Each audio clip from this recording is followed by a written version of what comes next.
నమస్కారం ప్రజలారా. మన జగనన్న ప్రభుత్వ మెడికల్ కాలేజీల్ని ప్రైవేటీకరణ చేస్తున్నారు కూటమి ప్రభుత్వం అని చెప్పి కోటి సంతకాలు సేకరణ మనం ప్రైవేటీకరణ అడ్డుకుందామని చెప్పి కోటి సంతకాల సేకరణ అని చెప్పి రాష్ట్ర ప్రజానీకం లేకపోయినాడు. రాష్ట్ర ప్రజలు మరి నిజంగానే సంతకాలు పెట్టినారా? మరి ఏ విధంగా కోటి సంతకాల ప్రోగ్రాం సక్సెస్సా, లేకంటే అట్టర్ ఫ్లాపా, లేకంటే సంతకాలు పెట్టిన వాళ్ళే ఎంతమంది పెట్టినారు?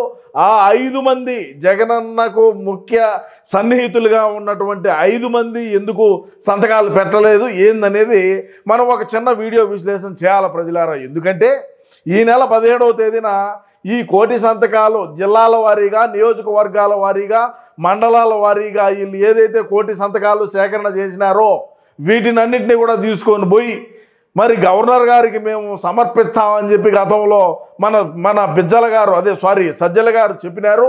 మరి ఆ సజ్జల గారు మాట ఏ విధం సరే ఏంది విషయం అనేది మనం ఒక చిన్న వీడియో విశ్లేషణ చేసి రాష్ట్రంలో ఉండేటువంటి ప్రజానీకానికి తెలియజేయాలి. ఎందుకంటే మన వైసీపీ పార్టీకి సంబంధించినటువంటి వ్యక్తులే అన్నా మా దగ్గరికి రాలేదు, మేము సంతకాలు పెట్టలేదు, మాకెవరు కూడా చెప్పలేదు అని కూడా కొంతమంది చెప్పినారు. మరి కొంతమంది నేను ఒక సంతకం పెట్టితే నేను 100 సంతకాలు పెట్టినానని చెప్పి వేరే వాళ్ళ దగ్గర చెప్తా ఉన్నారు సీమరాజన్న అని కొంతమంది చెప్పినారు. మరి కొంతమంది మరి జగనన్నకు ముఖ్య సన్నిహితులుగా ఉండేటువంటి కొంతమంది వ్యక్తులు దేనికి బయటకు వచ్చి మా నియోజకవర్గంలో తిరగలేదు అని చెప్పి కూడా అంటా ఉన్నారు. దానికి సంబంధించి మరి గుడివాడలో కొడాలి నాని ఏమైనా సరే బయటకు వచ్చి ఏమైనా సరే కోటి సంతకాల సేకరణ చేసినాడా?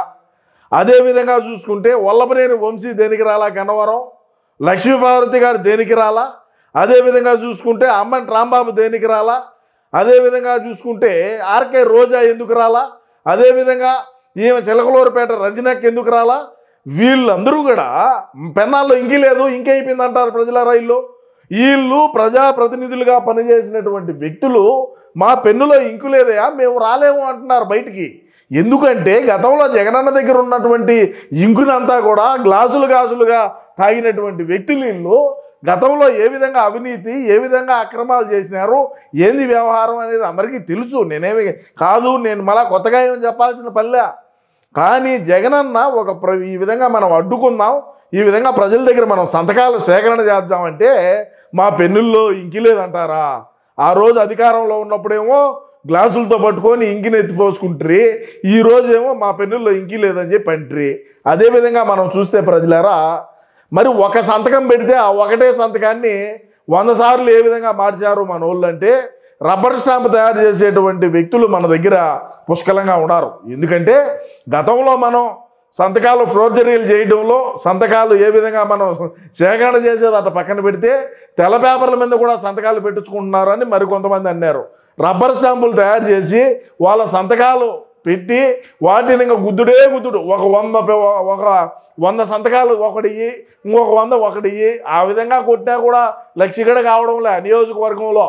ఆ విధంగా తయారు చేసినా కూడా అయినప్పటికీ మనోళ్ళు ఏమంటారు, మనం సంతకాలు సేకరణ చేసాం ఇంకా సించుతాం పొడుస్తాం అంటారు. ఏందమ్మా సించేది ఏంది చేసేది? అదేవిధంగా చూసుకుంటే ప్రజలారా తెల్ల పేపర్ మీద సంతకాలు పెట్టించుకోవాల్సినటువంటి అవసరం ఏమున్నది? గతంలో మన జగనన్న పాసు పుస్తకాల మీద ఆయన బొమ్మ వేసుకొని ఒక బుక్ నా దగ్గర ఉంటుంది, మీ డేటా అంతా నా దగ్గర ఉంటుంది, నేను భద్రంగా భద్రపరుస్తాను, నా అంత భద్రపరిచేటువంటి వ్యక్తి ఇంకొకడు ఉండడు, మీకు దొరకడు అన్నట్లుగా మరి ఈ సంతకాల సేకరణ చేసి ఈ తెల్ల పేపర్ మీద తెల్ల కాగితాల మీద సంతకాలు పెట్టించుకొని ఏమి చేద్దామనుకున్నారు మీరు? అంటే ఏమన్నా వీళ్ళు అంటే మొత్తం డేటా మన దగ్గర ఉండే నియోజకవర్గ స్థాయిగా, మండల స్థాయిగా, పంచాయతీల వారీగా మన దగ్గర డేటా ఉండదు. మరి వాళ్ళ సంతకాలు తెల్ల పేపర్ల మీద పెట్టించుకొని ఏమి చేద్దామనుకుంటున్నారు? అంటే ఆ ఊర్లో కూడా లేకుండా చేద్దామనుకుంటున్నారా? లేకంటే ఇంకా సంతకాలకి ఏమి సేకరణ పనిలేదు, మాకు ఎప్పుడు కావాలంటే అప్పుడు వాడి సంతకం ఎవడి సంతకం కావాలంటే వాడి సంతకం మేమే పెట్టుకొని రాబోయే రోజుల్లో అంటే 2039లో అయినా మనం అధికారంలోకి వచ్చాము, అది వేరే విషయం. ఆ వచ్చిన రోజైనా సరే వాటితో సంబంధం లేదు, వాడు ఉన్నా పోయినా 2019 అయిపోతే ఇంకొకటి ఏందేందో జరిగిపోయినాయి. గతంలో మనం ఏ విధంగా చేసినాము ఏంది వ్యవహారం అనేది రాష్ట్రంలో ఉండేటువంటి ప్రజానీకం అందరూ చూసినారు. మరి ఇప్పుడు తెల్ల పేపర్ మీద సంతకాలు పెంచుకొని ఏం చేద్దామని అధికారంలోకి వచ్చినాక ఏమన్నా వాడి మీద లోన్లు తెద్దాం అనుకుంటున్నారా? లేదంటే వాడి మీద ఏమన్నా ఇంకేమన్నా చేద్దాం అనుకుంటున్నారా? ఏం చేద్దామని అనుకున్నారు మీరు? ఎవడు కూడా కోటి సంతకాల ఒక ప్రజా ఉద్యమానికి సంబంధించి ఒక ఇదిగా ఉంటే ఒక సర్కిల్లో ఒక సెంటర్లో చూసుకొని ఆడపెట్టి మనం ప్రభుత్వానికి ఈ విధంగా వ్యతిరేకరణగా సంతకాలు సేకరణ చేస్తున్నామని చెప్పి అది ప్రజల నుంచి వచ్చినటువంటి ఆదరణ ఏ విధంగా ఉంటుందని ఆ విధంగా చేస్తారు తప్ప మీ ఇష్టానుసారంగా మీరే ఎవడో సంతకాలని రబ్బర్ స్టాంప్ తయారు చేసుకొని గుద్దుకొని తెల్ల పేపర్ మీద సంతకాలు పెట్టించుకొని ఇదే కోటి సంతకాల సేకరణ అంటే దేంతో నవ్వుతారు? రాష్ట్రంలో ఉండేటువంటి ప్రజానికం ఆలోచన చేస్తారా జగనన్న? సరే నీ నియోజకవర్గం పులివెందులు కదా, మరి పులివెందుల్లో నువ్వు పోయి కోటి సంతకాల సేకరణ రండిరా మనం చేద్దాం, మనం ప్రజలందరం ఏకమవుదాం రండి, మన పార్టీ తరఫున అదేవిధంగా ఈ ప్రభుత్వ మెడికల్ ఇది ప్రైవేటీకరణ మనం అడ్డుకుందాం రండిరా అని చెప్పి నువ్వేనాడైనా చెప్పినావు? పోనీ నీ నియోజకవర్గంలో ఎవడు నమ్ముతాడు? మనం ఆర్థిక ఉగ్రవాదులు మనం ఆర్థిక ఉగ్రవాదులం. మనల్ని నమ్మేటువంటి వ్యక్తులు ఎవరు ఉన్నారు? మనం ఇష్టానుసారంగా అధికారంలో ఉన్నప్పుడు అలువులేని హామీలన్నీ ఇచ్చి మనం అధికారంలోకి వచ్చినాకైనా సరే ఏనాడైనా సరే మనం ఏమి మాట్లాడినా ఏందని చెప్పి ప్రజలను పట్టించుకున్న పాపాన పోయినావా? మనకి ఏదైనా మంత్రులకి సమయం ఇచ్చినావా? ఎవడికి పోగా ఒక డిక్టేటర్ పాలనలో ఒకడు కొంపలోంచి బయటికి రాకుండా ఏనాడైనా సరే ప్రజా సమస్యలు విని మనం ఏనాడైనా అడిగి కనుక్కునేటువంటి ప్రయత్నం చేశామా జగనన్న? ఈరోజు మనకు 11 స్థానాలు పడిపోయినామని చెప్పి మనం ఇష్టానుసారంగా కూటమి ప్రభుత్వం పైన దుమ్మెత్తిపోయడం అనేది ఇది ఎంతవరకు కరెక్ట్ అని రాష్ట్రంలో ఉండేటువంటి ప్రజానికం కూడా ఆలోచన చేసేటువంటి పరిస్థితులు ఈరోజు ఉన్నాయి. మనం చెప్పినటువంటి డ్రామాలు, మనం చెప్పినటువంటి కథలు, మనం ఏ విధంగా హరికథలు రాసే వాళ్ళని మన దగ్గర పెట్టుకొని మనం ఆ హరికథలను ఏ విధంగా చదివినామని రాష్ట్రంలో ఉండేటువంటి ప్రజానికం అందరూ చూసినారు. నువ్వు ఎక్కడ కట్టినావు మెడికల్ కాలేజీలయా? ఏ ఊర్లో కట్టినావు? నేను కూడా పోయినా నర్సీపట్నం. నువ్వు రేపు వచ్చావంటే నేను ఈరోజే పోయినా. ఎందుకంటే రాష్ట్రంలో ఉండేటువంటి ప్రజానికానికి తెలియజేద్దాం. మన అన్న అడిగిపోతే ఎవడో ఈడు ఇచ్చినటువంటి పేపర్ని స్క్రిప్ట్ మాదిరి చదువుతాడు.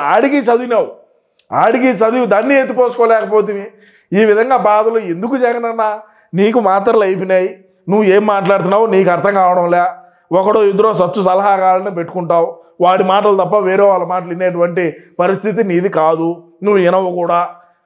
మనం చెప్తే వినేటువంటి మనుషులం కూడా కాదు కదా మనము. సో అందుకని చెప్పి నేనేం చెప్తానంటే ఇకనైనా సరే రాష్ట్రంలో ఉండేటువంటి ప్రజానికానికి ఎవరి పాలన బాగుండాది, ఎవరి పాలనలో రాష్ట్రం బాగుపడుతుంది, ఎవరి పాలనలో ప్రజా సమస్యలు తగ్గుతూ ఉన్నాయి, ఎవరి పాలనలో రాజధాని కడుతున్నారు, ఎవరి పాలనలో రాష్ట్ర ఆదాయం పెరుగుతుంది, ఎవరి పాలనలో రాష్ట్రం అభివృద్ధి జరుగుతుందని తెలుసుకొని కూటమి ప్రభుత్వానికి పట్టం కట్టినది. ఈరోజు మనం అధికారంలో ఉన్నప్పుడు ఈ మెడికల్ కాలేజీలన్నీ కట్టి రాజధాని పూర్తి చేసో లేదు కనీసం పనులన్నా చేస్తా ఉంటే పోలవరం పని ఎట్టపోయిందో తెలియదు, అటకెక్కించినాం. మళ్ళీ జిల్లాలో నీకు కావాల్సిన కాడికి కేకులు కట్టించుంటూ జిల్లాలు కట్ చేసివి.